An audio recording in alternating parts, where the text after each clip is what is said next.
Hi guys, Tech here.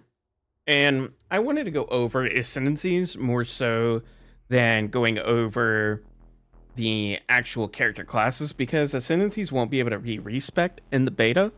So I feel like this choice is much more pivotal than picking your initial character. So kind of to get started with the Stormweaver, which is the Sorceress's first Ascendancy. This is going to be heavily shock and elemental focused. It's good for everybody. If you want to understand how shock is calculated, here is the formula from POE 1. And this just kind of gives you a brief look at how it's going to work, so you understand what it's going to do for you, and you can choose if this is going to be a good choice for you or not. The Elemental Storm is off critical hit, so just think of it as added damage, as long as you are focusing on critting. The Chronomancer. So the only one of these that we have access to in Path of Exile 1 is the Temporal Rift, which gives you immunity to temp chains, and it gives you after images, and it basically resets everything back to 4 seconds previous.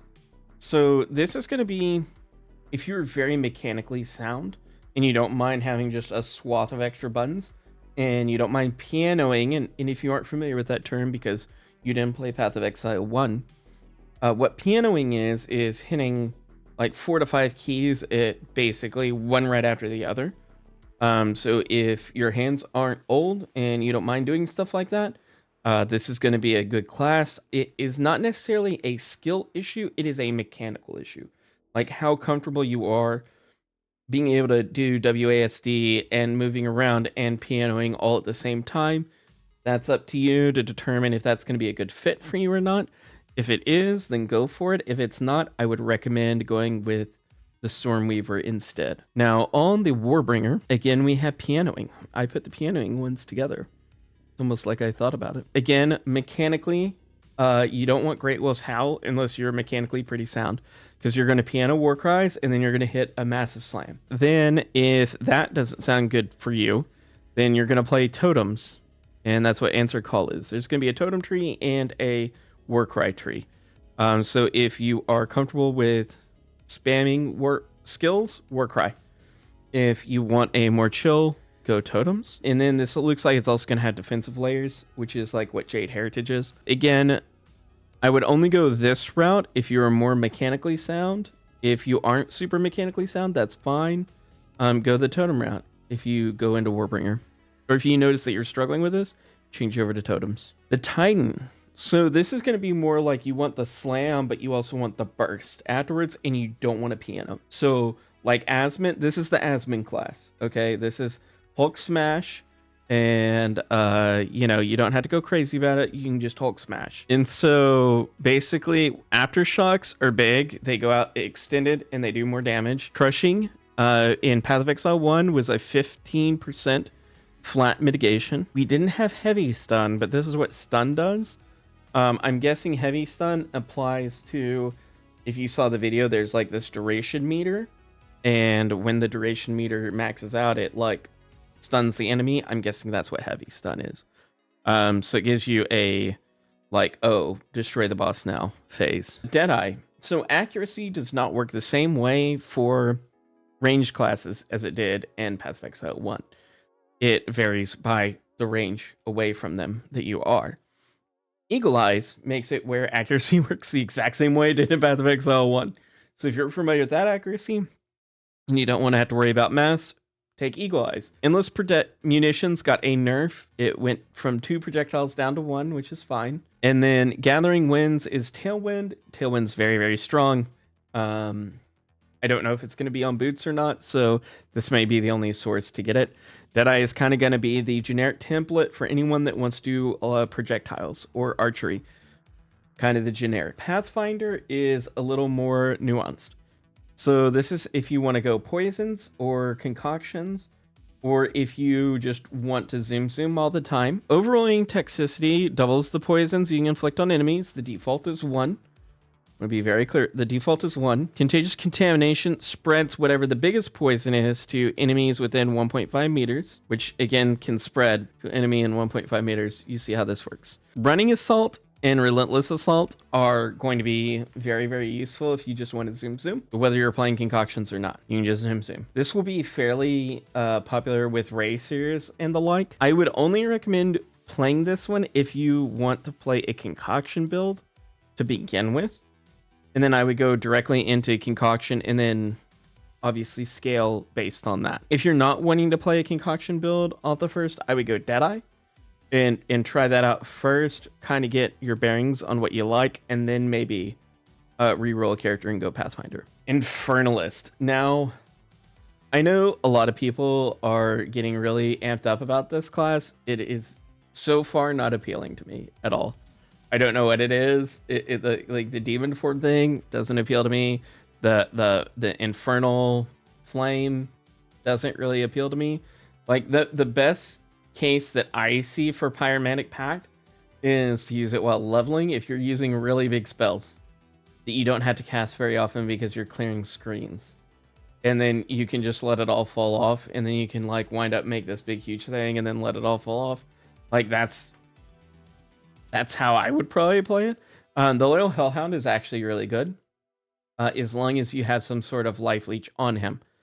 Note to self, you need some sort of life leech or life gain on him if he's taking 20% of all damage before you. This is possibly a damage window. This is possibly a damage window. I've already kind of talked about damage windows. As long as you're cool with damage windows, this should be fine. Blood Mage. So at first, I wasn't at all interested in this class, and the more that I've read and the more that I thought about it, the more interesting this class has become. So I don't think it's necessarily the sexiest pick, but I do think it's a very strong pick. And so basically, you have a life cost with all of your spells, which means you can't go CI because it will kill you. But in turn, you get access to things such as spell damage leeches life, which is huge. And this may be the only source of it. We don't know if that is the case or not. But being able to gain a whole bunch of your life back that you're doing it damage-wise is pretty cool. Gore Spike is not necessarily the best early game because you probably won't have a whole lot of life. But if you're going like the Crimson Power route, Gore Spike becomes infinitely better. And so the higher your health pool is, the more damage you do with Gore Spike. If you're going crit specifically, you can do a lot of damage between those two combinations. Bonus critical damage is massive.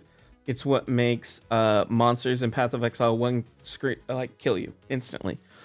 So don't think that this is a sleeper stat. It is not at all. It's very, very powerful. If you played Blood in D4 and you're coming from D4, play this. Unless you want a completely different variety. But if you're already we're cool with the Necromancer Blood, try this out. You may like it. So Invoker has a couple of interesting things. So as extra just means that 10% of any damage that you do gets an extra boost of cold damage or an extra boost of lightning damage. That's what as extra means. We do not know what elemental expression is, but since it's on melee crit, we can assume that it is going to be a secondary damaging source. I Shall Rage is the Unbound Avatar, which is basically like a damage window. And Meditate, I'm guessing, is going to either refill flask or refill health and mana. I'm not sure which one, but I would guess it's going to be one of those. This is going to be the generic, I want to hit things and do damage build. This is the everyone monk. This is the if you really know what you're doing and understand how chaos works monk. It has leech, which is nice. It's instant, which is nice. And it also applies to energy shield, which is nice. However, we don't know how big of a leech you're getting. And if you're not getting a huge leech, that losing recharge is pretty big. So you need a lot of leech to compensate for that. But it is mana leech that you need, not life leech that you need for the energy shield. So this is going to be like a hybrid ES. You're going to want to go life and ES, basically, for this build. Chaos damage is very gear dependent, and chaos res is very, very gear dependent. So just keep that in mind that you kind of need to know how to gear for this to be good. If you do, it can be really strong. I would not recommend this for your first playthrough. I would recommend this for second playthrough. So maybe don't play Monk first, play something else, then do the second playthrough if you really want to play Monk. But I would not recommend starting this off. So this is one of my favorite of all the Ascendancies. And this is, I'm clear bias time. Clear bias time. I think this is the strongest of all the Ascendancies. I think it's the closest thing to Scion, and it's the strongest of all the Ascendancies. Crystalline Potentials, a level 3 enhance on every skill. Thermological Infusion, coupled with Integrated Efficiency, should mean that you should be able to get to like 80 max res the all pretty easily. Adaptive Capability means that you don't have to worry about gem requirements. So if all your gear requires strength, but all your gems require int or dex, you don't have to worry about it. You just still get strength, and then you get that node. It will probably be a little more mechanic because you're adding 3 skill slots. I do think this is probably going to be the way to play minions, because you're going to want those extra 3 skill slots because your skill slots are going to be consumed by minions. And this gives you more stuff to actually cast and do, in auras to run and things of that nature. So I think that this is going to be really, really strong for minions, would just be my guess, and it's probably going to be the best way to start.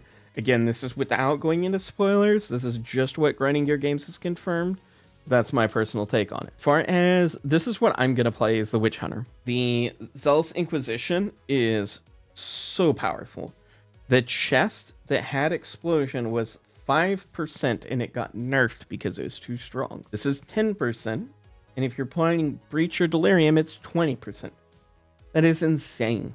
It is insanely powerful for clearing. Sorcery Reward seems really good. It gives you elemental defenses at the cost of armor and evasion. So you still want to scale armor and evasion to a degree. You're going to lose some of that, so you get elemental. It is basically the opposite of max res. It's just giving you an elemental shield, but it seems pretty strong. Decimating Strike seems really strong. Concentration is either reducing attack and cast speed for less hits, it is a mini stun, or is a silence for less hits. Culling Strike was revealed during the live stream. I'm not sure why it's not on here, but it is under what is highlighted as Witchbane on the live stream. Explosion and Culling Strike are going to work exactly the same way that they worked in POE 1. We will know that once we start playing. But this is what I'm going to start out as. And I feel like I'm probably going to play all of the Ascendancy classes and at least try them out. I definitely have my favorites compared to others. So if I was picking, I would play, me personally, I'm going to play Witch Hunter first, Invoker first, Blood Mage first, probably Pathfinder first, but I won't play it early. Titan first, and Stormweaver first is what I would pick to play. But I hope this is helpful. I hope this information helps. If you have any questions, feel free to leave them in the comments down below. I would appreciate it if you'd like and subscribe. It does help out quite a bit, as well as commenting for the algorithm. All those things help make my voice heard to more people, so I greatly appreciate it. And I hope you stay sane out there, Exiles. And if you're new to Path of Exile, welcome. The future is looking bright.